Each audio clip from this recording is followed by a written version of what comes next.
بسم اللہ الرحمن الرحیم۔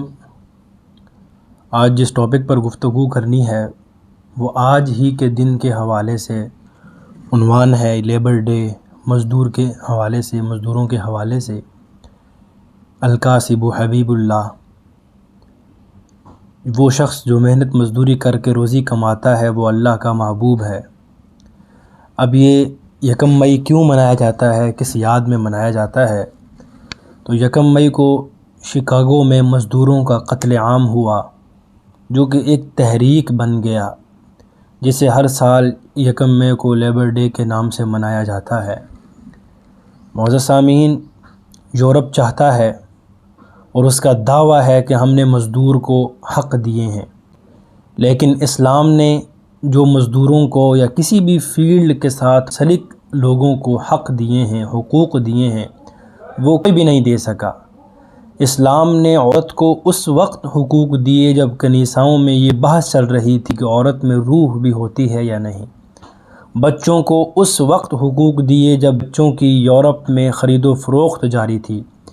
اسلام نے بے روزگاروں کو اس وقت حقوق دیے جب یورپ میں ان کو کتوں اور ریچھوں کے ساتھ لڑایا جاتا تھا۔ اسلام نے عوام کو اس وقت حقوق دیے اور حکمرانوں سے اپنے حقوق لینے کا سبب دیا،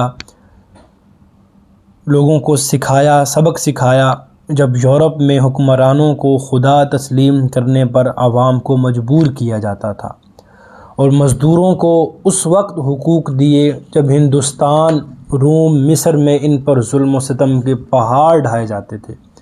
تو معلوم ہوا کہ اسلام نے اصل حقوق دیے ہیں مزدوروں کو بھی، اور ہر فیلڈ میں جو لوگ رہتے ہیں ان کو۔ اسلام ایک ایسا مکمل جامع نظام ہے، اس میں زندگی کی ہر فیلڈ کے لیے ایک کامل ہدایت موجود ہے۔ مسلمان کی زندگی کا ہر پہلو ان قوانین کی پیروی کا پابند ہے جن کو اللہ نے بندوں کے لیے مقرر کیا ہے۔ اگر کسب معاش ہو، تجارت ہو، ملازمت ہو، سب کے اسلام نے اصول مقرر فرمائے ہیں۔ اللہ رب العزت نے دنیا کا نظام چلانے کے لیے رزق کی تقسیم اس طرح رکھی ہے، کسی کو کم دیا، کسی کو زیادہ دیا، تاکہ دنیا کا نظام چل سکے۔ اگر سارے لوگ امیر ہو جائیں، سارے فیکٹریوں کے مالک ہو جائیں، تو ان کے جوتے کون پالش کرے گا؟ خود تو نہیں کریں گے ایک دوسرے کے۔ ان کے گھر کون بنائے گا؟ مزدوری کون کرے گا؟ محنت کون کرے گا؟ اور باہر پھل کون لگائے گا؟ اسی لیے اسلام نے ایک ایسا نظام بنایا کہ ہر بندے کو ہر فیلڈ میں رکھا۔ کوئی جوتے پالش کر رہا ہے، کوئی کپڑے سلائی کر رہا ہے، وہ اپنی محنت کر رہا ہے۔ اگر سب کو بقدر مطابق، سب کے مطابق رزق دے دیا جاتا، بھئی آپ کا اتنا، آپ کا اتنا، پھر یہ دنیا کا نظام نہیں چل سکنا تھا۔ تو اللہ نے دنیا کا نظام چلانے کے لیے ایسا بہترین اللہ رب العزت نے تقسیم رکھی کہ انسان کی ضروریات کو ایک دوسرے سے وابستہ کر دیا۔ اب اگر ایک فیکٹریوں کا مالک ہے تو اسے اپنا چھوٹا سا کام کروانے کے لیے ایک بندے کی ضرورت پڑتی ہے، وہ اسے لے کر آتا ہے۔ تو اللہ رب العزت نے یہ نظام بنایا ہے۔ مزدور کی جو عظمت ہے اس کا اندازہ اس بات سے لگائیے کہ اللہ رب العزت کے عظیم پیغمبر خود کسی نہ کسی محنت مزدوری کے شعبے کے ساتھ ملے ہوئے تھے۔ حضرت آدم علیہ السلام کھیتی باڑی کا کام کرتے، کپڑا بنتے۔ حضرت نوح علیہ السلام کارپینٹر تھے۔ حضرت ادریس علیہ السلام ٹیلر یعنی درزی کا کام کرتے تھے۔ اسی طرح حضرت سلیمان علیہ السلام بے مثال بادشاہی کے باوجود ٹوکریاں بنا کر گھر کا خرچہ چلاتے تھے۔ خود نبی صلی اللہ علیہ وسلم جو کہ سید الاولین والآخرین ہیں، آپ صلی اللہ علیہ وسلم نے بھی بکریاں چرائیں، تجارت بھی کی۔ نبی صلی اللہ علیہ وسلم کے فرامین میں مزدور کی عظمت اور مزدور کی عظمت کا اندازہ آپ لگا سکتے ہیں کہ آپ صلی اللہ علیہ وسلم کا فرمان ہے، الکاسب حبیب اللہ، محنت مزدوری کرنے والا اللہ کا محبوب ہے۔ حضرت مقدام بن معدی کرب فرماتے ہیں کہ آپ صلی اللہ علیہ وسلم نے اپنے ہاتھ کی کمائی سے بہترین رزق کوئی آدمی نہیں کھا سکتا۔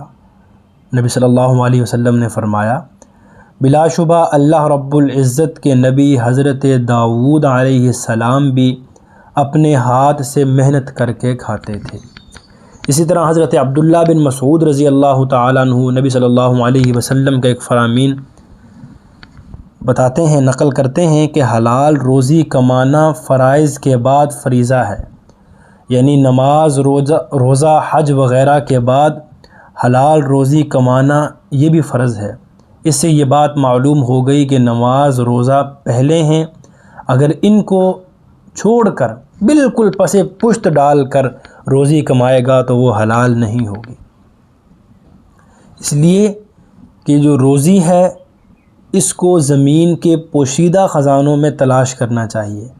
نبی صلی اللہ علیہ وسلم نے معدنی جو دولت ہے اس کو حاصل کرنے کی ترغیب دی، اس کو لینے کی، کہ محنت کر کے ان معدنیات کو نکالو، جیسے سونا، چاندی، تیل، پیٹرول، گیس، تارکول، مٹی کا تیل، کہ ان کو نکالو، زمین کی جو پوشیدہ خزانے ہیں ان میں ان کو تلاش کرو۔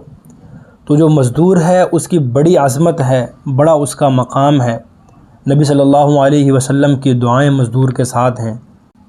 حضرت جابر رضی اللہ تعالیٰ عنہ نبی صلی اللہ علیہ وسلم کے ساتھ ایک مرتبہ ملے، آپ صلی اللہ علیہ وسلم نے مصافحہ کیا۔ حضرت جابر رضی اللہ تعالیٰ عنہ کا ہاتھ کافی سخت تھا، اس لیے کہ محنت مزدوری کرتے تھے۔ آپ صلی اللہ علیہ وسلم نے ان کے ہاتھ کو بوسہ دیا، فرمایا ھذہ ید لا یمسہ النار، کہ یہ وہ ہاتھ ہے جس کو جہنم کی آگ نہیں چھوئے گی۔ معلوم ہوا کہ جو شخص حلال روزی کمانے کے لیے محنت مزدوری کرتا ہے، اللہ رب العزت اس محنت مزدوری کرنے کی بدولت اسے آگ سے بچائیں گے۔